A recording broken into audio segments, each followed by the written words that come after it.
What up, everybody? What up, everybody? What up, everybody? It's April Dawn. What up, everybody? It's April Dawn. Everybody, let's talk about it. What up, everybody? It's April Dawn. Let's talk about it. This is Greenleaf, Season 5, Episode 4. All right, so this episode, it was okay. It wasn't really that exciting. It wasn't a whole lot going on, but here we are. I don't want to waste any time. Let's go ahead and get into it. So Grace and Noah are at the hospital, and the doctor is talking to them about AJ's options when he leaves the hospital. He has two options. He can either go home with them today, or he can go to a treatment facility, and she gives him the information about the facility that she recommends. Grace is kind of like, you can tell she's going through a little something with this because she wants AJ to come home with her, but the doctor says that it is completely up to him, and they don't want him to be there to like sway, you know what I'm saying, his decision one way or the other.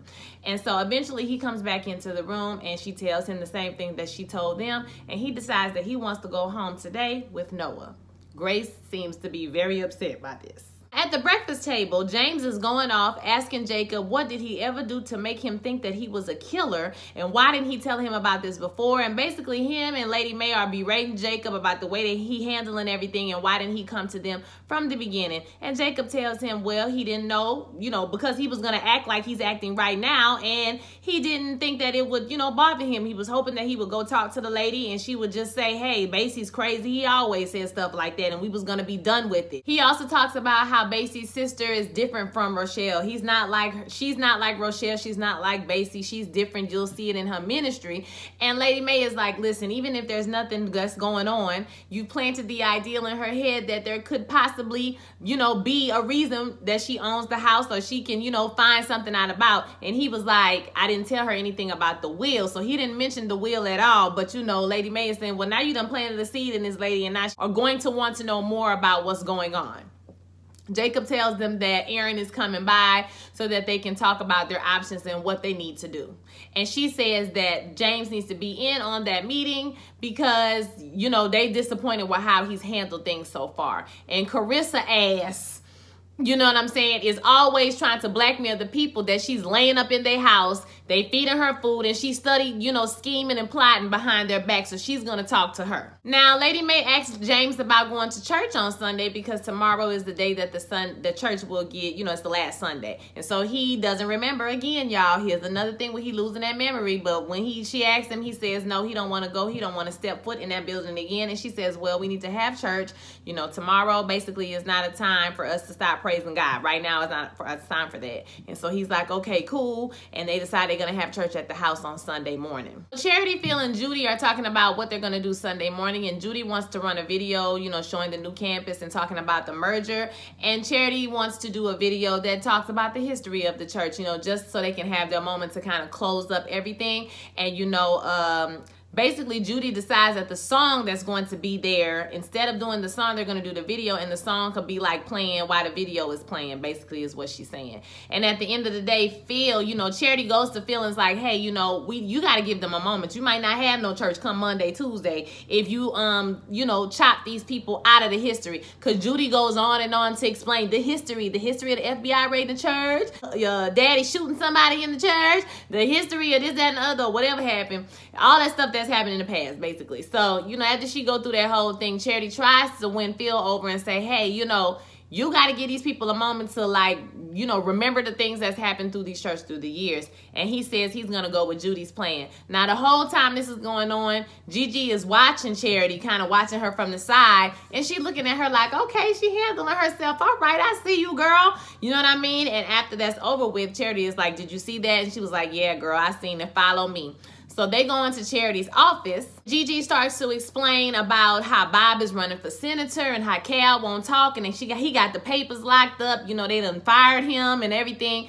And they found out about Edenvale Linden, and they found Philip's mom's name. Okay, it's on a lot of the paperwork. So she was like, I want to get in touch with his father to find out, what's going on. And Charity draws back a little bit like she knows some information or whatever. So because she was like, I got a way to find, before she started spilling the beans, she was just like, I got a way to stop them from sledgehammering in the church. I just need to figure out, we need some information, basically. So, you in or you out. And so she tells her that, not Philip DeMars, it's another name, Damar's, his father, basically, is him, and he's a Muslim now. He's not a Christian anymore, and you know that's his ex-wife. And Philip don't deal with his dad for whatever reason, and you know he lives in New Orleans. He said he only knows that because Philip don't like jazz or whatever. So fine, whatever. And she gives her that information. I guess Gigi is going to take that information to call him later on in this episode. Lady Mae comes into Carissa's suite, ready to chop her up about everything that's been going on. Carissa, for a change, lets down her guard and kind of tells Lady Mae, listen, I've been dealing with him cheating on me forever, you know, and I cheated on him one time and he won't forgive me. I don't really even want the divorce. I was just using the will to try to make him rescind the divorce so we wouldn't get divorced. And Lady Mae can understand her, you know, point of view, and I can too. This man done cheated on you so many times, and the one time you cheat on him, he can't forgive you. But I also think that him and Carissa just don't need to be together anymore. Like, I don't feel the love at all. I don't feel anything between them anymore, and I feel like Jacob is kind of dense, that Carissa needs to move on anyway. You know what I'm saying? Basically, like, if you could get him to rescind this divorce so that we can stay together, I will leave the will, you know, I will leave that stuff alone. I don't have no problem with it. But if he don't, then it's gonna be game on, girl. Aaron is talking to James and Jacob, and he says that basically they're good. This will is valid. It supersedes the other will, or not supersedes. It comes after the other will. So, you know, it's, you know, this is the will, and you have the house legally. Now, you know, if they get into the man calling them to the church and he dies so that they can have that will, so they can have the house, that's where you're going to get into problems. And facts are not going to matter. It's about perception and, you know, public's ideas of what justice is and all that kind of stuff. So you got to factor all that in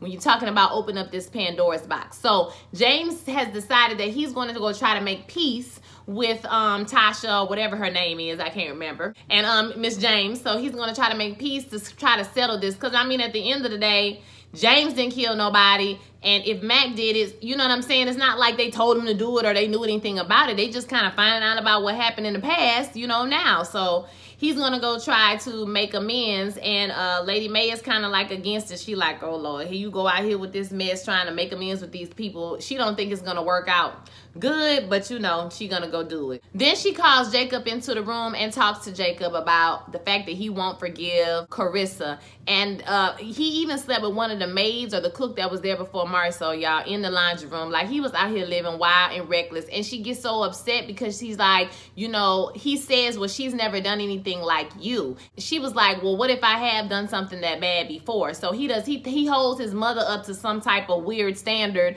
and don't think his mother can do no wrong. But we know that, you know, Gigi ain't for Bishop. So she done stepped out on her marriage too. So she was like, this reflects on what you think about me. You know what I'm saying? Basically, like, have I raised you to be this trifling son? She was like, I would be ready to blame her for a problem, but you know, it pains me that I gotta blame my own son when I'll be ready to defend you. You know what I'm saying? You're trifling. You need to go ahead and take this woman back, or say that you're sorry and you're gonna take her back, that you forgive her, so that we can move on and put this behind us. She's not gonna press the wheel if you just go ahead and make it right. So take your ass up in there and tell her that you're gonna forgive her. And he like, okay, yes, ma'am. So Charity stops Connie in the hallway and tells her that about the PowerPoint presentation that she had planned for Sunday, and if it was a possibility. She didn't even get all that out before Connie was like, well, did you talk to Phil and Judy? And she was like, they already said no. And she was like, well, I'm saying no too. And she turns around and leaves. So you know she gonna tell on her. Then we see Bishop pulling up to the mission. I was like, Bishop, you pulling up in the hood in this fine vehicle, sir. You better hope it's outside when you come back out, okay? So anywho, he goes in to see Miss James, and he talks to Miss James about what has happened between the two of them and their family, and they just need to find a way to make it right. And he even tells her about the house. Jesus, I was like, why did you tell her about the will? You shouldn't have said that, baby. You should have kept that to yourself. But he told her about the house and about everything, child. And he looks at her and asks her, is there a way that they can make it right? And she looks at him. I'm like, Bishop, them people gonna try to take your damn house. Cut it. AJ and Noah and Gigi, they coming home. He's coming home to get his things. You know, Lady Mae greets him or whatever, and then she takes on Noah for some tea, and she asks about AJ staying, and she's like, no, AJ's going with his father. He's just collecting his things. Julie storms into Charity's office and tells her that she is fired. She can't have them running behind her back and, you know, second guessing her every decision. So she got to go. And Charity was like, bitch, you can't fire me. And she was like, girl, yes, I can. I am Bob Whitmore's daughter. I can do anything I want. The only person who has more power than me in this situation is God, girl. So you are fired. And she walked out the office and Charity looking crazy. I'm like, Charity, you is taking L's. Bitch, we on episode 4. You ain't even put the master plan in place, oh, and you already getting fired, baby. Charity, pull it together. What you gonna do, girl? Charity storms into Phil's office and she's upset because she's been fired. And Phil already knows that she's been fired. And Phil is like, well, you know, we can't have you doing that. I mean, we can't have you second guessing our decisions. And so she just go in on Phil talking about how he just a lifeless sack of sorry. Okay, and he just don't do nothing. He flaccid like a flaccid penis, just flaccid. Don't do nothing. You just bend to everything these people say. You just let them walk all over you. You ain't, yeah, okay? So put your head between her little nitties, okay, and try to do something. She was saying, child, it was funny. And she walked out on him and he was looking all angry and upset. She was like, you can't fire me, bitch, I quit. She was telling him about, you know, him being passive and porous like a sponge, and she wished that he could be the man that she thought he was, the one that she had fell in love with. And you can tell this really is hurting Phil. Gigi is walking around the property and Bishop pulls up. He stopped to get some barbecue on the way home. He's in a good mood. He feels like they've resolved all their issues. And he kind of talks to her about AJ and saying, you know, maybe your part of the job that you had to do with him is done for now. You remember you left. You left for 20 years and you came back. Nobody ever expected that. So, you know, just give him some space basically and let him try to take care of himself and heal himself and figure out what's going on, and he'll come back to you. Jacob comes in to talk to Carissa and she's like, I talked to your mom and is there anything you would like to say? And he just standing up there looking at her like she dumb, and she was just like, well, let me tell you what to say. Just say I'm sorry for making you suffer in this marriage and, you know, and doing all these things to you basically, and I forgive you and I'm gonna take you back and we're gonna make this family work. And so he just standing up there looking dumb, and she was like, well, fine, you don't want to say it, then fine. Well, I'm gonna let the will thing go because I know that Lady May believes me and she's gonna make sure that you do what you need to do to take care of this family and all of that stuff. And he was like, I know. And that was it. I just think that Jacob don't need to be married to Carissa no more. Jacob is like, ooh, he kind of dumb, y'all. I ain't gonna, you know what I mean? He kind of like a duh. When she was talking to him, like when Lady May was talking to him and she was throwing them scriptures, he was like, she was waiting for him to catch. It took him like a minute before he was like, oh, you talked to Carissa. Zora and Sophia are telling AJ bye. They're trying to convince him to stay. It was a little cute moment between them. And then Gigi comes in and sits down with him and they just have a little cute moment with each other. No deep talk, no nothing deep. He just tells her thank you. And she's like, you gonna go to the doctor? He's like, I'm gonna go to the doctor. And he says thank you. And then she says you're welcome. They bump shoulders real cute. And then he gets up to leave. And you can see her feeling sad, but then he comes back real quick and he kisses her on the head and he gives her a hug. I was like, oh, that's your son.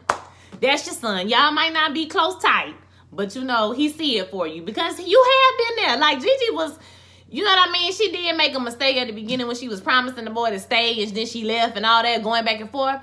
But she's been consistently trying to help him. So even though he don't want to be bothered with her, like he don't want to live in the house with her, he still, you know, acknowledges the fact that she has been reaching out to him, and you know, he give her a little something. Just give her something back, AJ. So it was just nice to see AJ smile, and I see what they trying to do. They trying to make us like AJ, but if that nigga don't start talking and going to some therapy and come back and apologize, because he was still rude as hell when they first got to the house, talking about I told her I ain't want to talk about it no more, and here she go. That's what I'm talking about. He need to go on to the therapist, honey, come on back and say what he need to say at the end of the season. Okay, so bye, AJ. I hope you gonna do good. Judy and Phil is at the house, and you can tell that Phil's spirit is vexed, honey. And they talked about Charity, you know, and she's just like, well, you know, it's good. She was never going to be a part of the team anyway. And, you know, it'll be good for us and X, Y, and Z. And so he was like, well, I'm leaning to agree with you after what she said to me. And she said when she was talking to him that the church will not be there no more. They won't be there anymore after Tuesday. See, Charity be telling them the tea, like, girl, be quiet. You finna spill the whole plan, whatever they plan is that we don't know about, okay?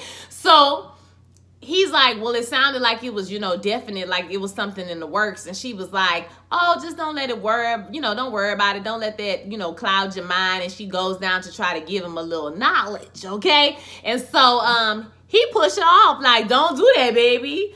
I don't want that from you. And she was like, why won't you let me do it to you? Why won't you let me suck on your cucumber? And he's like, he ain't really saying nothing but like, girl, move or whatever. I was halfway expecting her to say, I'm gonna call my daddy so he can make you do it. That's the one thing your daddy can't do, sis. So after he pushed her off, like she know because he's still in love with Charity. That's why he can't give it to her, because Charity had read him for filth and it hurt his feelings and his manhood. And this skinny ass toothpick white girl, you know, ain't gonna make you feel no better. So anywho, she get mad and she go up the stairs, honey, because she can't even get a man, because he won't even give her none. He won't give her none. He won't give it back to the way she used to be. And apparently she's still legally married. That's another thing that they dropped a little tint in there for us, a little hint in there. I think that's gonna be an issue too, because she's still legally married to her ex-husband. She told him she ain't going back, because you know her and Phil used to mess around back in the day too. James is trying to assure Lady Mae that everything is over as they're preparing for like the lunch with the barbecue, and everybody's coming home at the same time. So Gigi comes in and tells Dad what's going on with AJ, how AJ left. He's not there. He's gonna stay with his father, but he seemed like everything was okay. You know what I'm saying? He even gave her a little hug or whatever. And so the girls come down, and then, you know, Carissa eventually comes down, with Jacob comes down as well. Like I said, May tells James that, you know, she still has an uneasy feeling. She feels like, you know, this is not over with. And as everybody's coming down to talk, child, James gets a phone call, and it's Tasha. So he gets up, or whatever her name is. He gets up and goes to answer the phone. And when he comes back to them, they like, go ahead and just say what it is. And she wants to meet again as soon as possible to talk about the house. I'm like, oh Lord, child, here we go. Here we go. Here we go, Lord. Please don't let them lose their house. I mean, I don't see why they would, how they could prove that James or Mac or anybody called him, because Basie's dead, and Basie is the only person who's seen the phone call happen. Everybody else who was in the situation is dead. So how would they be able to know who called who, you know, way back in the time, you know, way back in the day? I don't know. I don't know how that's going to work out, y'all. Maybe they could just find some way to resolve the situation where these people don't have to give up their house, or, you know, I don't know. I don't know what's going to happen. But this episode was okay. It was kind of slow. I'm ready for them to hit us with the hammer, because I know we getting less episodes of Greenleaf than we typically get in a season, because it's the last season. So, and they don't know what the spinoff is going to be yet. They still haven't told them yet. So, I ain't gonna lie. A spinoff with Gigi be boring as hell. You know what I'm saying? Who I like to see a spinoff with? Maybe Charity, even though she's annoying, she's, you know, good for the show, and she got some good lines. You know, maybe something like that with the new church with Gigi, Charity, you know, and Lady Mae. You know what I'm saying? A spinoff with Lady Mae. So, I don't know. They still pushing these things about his health. I was half expecting him to go to the kitchen like Otis, what his name was in The Temptation. You remember when he went to go get the food in the kitchen and he died, baby? I was halfway expecting James to fall out in the kitchen when he went up in there to get something. I don't know what's going to happen. I'm just trying to prepare my spirit. So, I want to hear what you guys thought about this episode. Don't forget to like, comment, and subscribe, and I will holler at you guys next week. Peace.